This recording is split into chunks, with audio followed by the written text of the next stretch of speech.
Nova stems from the Latin Novus, meaning new. For those of us in the UK in the 90s, it also means affordable hatchback car commandeered by amateur tuning enthusiast. It's certainly appropriate nomenclature in the first sense, given that this is a significant product refresh of SteelSeries all-conquering Arctis line. Whether or not these new cans have had their bass boosted to window-shattering levels of extremity like the aforementioned hatchback sound systems, though, requires some testing to figure out. In reality, though, the Arctis 7 was always the price-performance sweet spot, so it matters even more that SteelSeries revamps the look, feel, and specs of this model in a way that still connects with the best gaming headset market.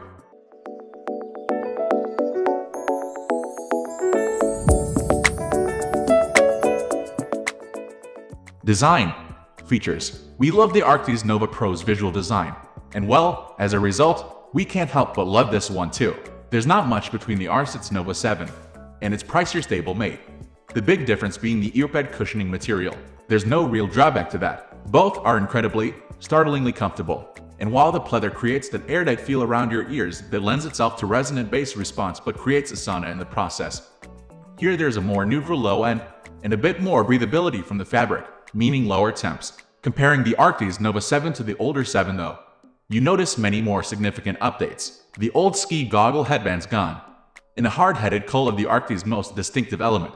There's some of the same design principle at play in the new headband, in which a detachable, elasticated inner piece keeps the heavier plastic outer suspended above your head.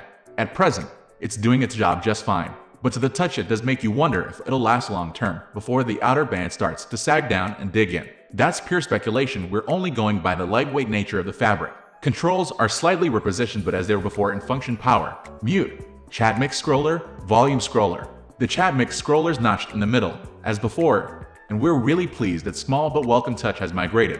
The mic has had a redesign, and now sits flush with the ear cut. We'll get onto how it sounds below, but visually it's consistent with an overall smarter, more hippie-inspired look which we're completely on board with. It's such a relief to see SteelSeries acknowledging a desire for grown-up peripherals. After all, gamers don't only play games. We have other interests, and we don't need everything we use and wear to signal that we're handy at pub. Performance, well, it still sounds great. Different, mind you. There's a more aggressive bass response than the previous Arctis 7 voiced.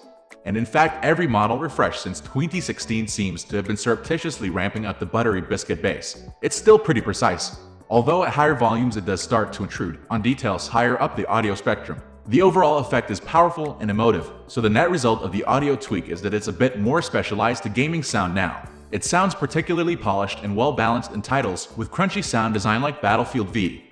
But on your Spotify Discover Weekly playlist, you might have to work a bit harder to hear the odd ride hit or intake of a singer's breath in the wake of that low-end punch now. These are still phenomenal sounding headphones, though, let's be clear about that. For the money, this is once again a best-in-class audio proposition.